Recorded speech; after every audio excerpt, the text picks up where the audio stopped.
This day reminds me of all the days that I knew I was going to see you for the first time in months. Excitement, the butterflies, the joy of seeing your shining face and running down the airport hallways to you. But it also reminds me, for some reason, of the days that we had to leave each other and go to the other side of the world. And I don't think I'll ever forget the look on your face whenever we had to go. So, first and foremost, I vow to never leave you. I vow that you will never be alone. I promise that there is nothing you could ever do to make me stop loving you or stop pursuing you. I vow to love and to cherish you. I promise that no matter what life throws at us, whether it be 3 years of long distance or a wedding in a global pandemic, I will never take you or our love for granted, and I promise to hold you as the most precious gift that you are.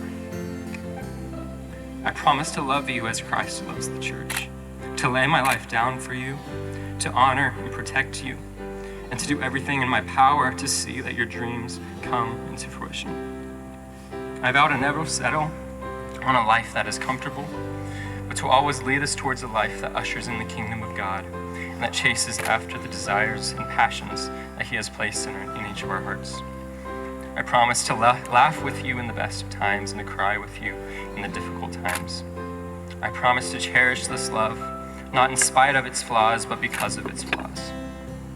And I promise to build a life and a home with you, to dance with you in the kitchen and to sing you songs in our living room. I vow to be a dedicated father to our children, to teach them about Jesus and show them who He is in the way that I emulate Him. And I promise to grow old with you, to never stop dancing in the kitchen with you or singing you silly love songs or holding your hand when we walk down the sidewalk. And lastly, I vow to rely on Jesus in every aspect of our lives, because without Him, I can't fulfill any of these promises. But with Him is life in abundance, and that is something I want to pursue with you by my side. I love you with all of my heart. And this love is one that has already endured many challenges, and I vow that it will last a lifetime. My sweet son, Daniel. Who would have guessed that a 15 and 17-year-old youth group relationship would have flourished, traveled 18 times across the Pacific, endured over 400 FaceTime calls, nearly 1,000 days of long distance, and many painful goodbyes in order to get to this very day. We've hiked to literal mountain heights and trekked the valley lows, but still nothing amounts to the joy I feel in becoming your wife today.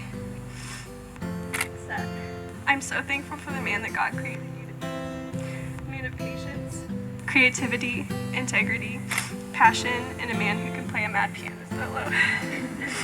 I adore your passion to see the light diminish the darkness, your voice for the broken and the marginalized, and the way that you call me higher in faith by longing to build the kingdom in the here and now. And I can't wait to trek through the mountaintop highs and nitty-gritty lows of this holy chase with such a bold and courageous man. Today and every day of my life, I promise myself to you. I promise to be the dreamer to your initiative, because I don't ever want you to lose sight of those God-sized dreams on your heart. I promise to walk through every season of life with you as your biggest fan and nearest confidant, rejoicing on the mountain and walking hand in hand through the valley, in sickness and in health for all the days of my life.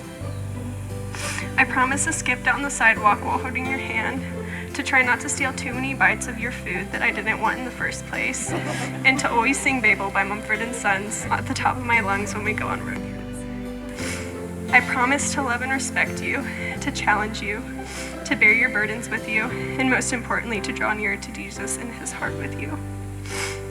I promise to gross our kids out with how much I adore you, to raise them in a home that reminds them of how seen, loved, and adored they are by you and I, but most importantly by God. And to fill our home with laughter, joy, and peace that only comes from knowing Jesus. With all of this said, I realize that I cannot promise I will love you perfectly every single day of our lives, no matter how hard I try. But I promise to look towards the Lord in my weakness, to ask for forgiveness, to be quick to extend forgiveness. Now let's go build a home, a life, and most importantly, the kingdom together. Further up and further in, my dear.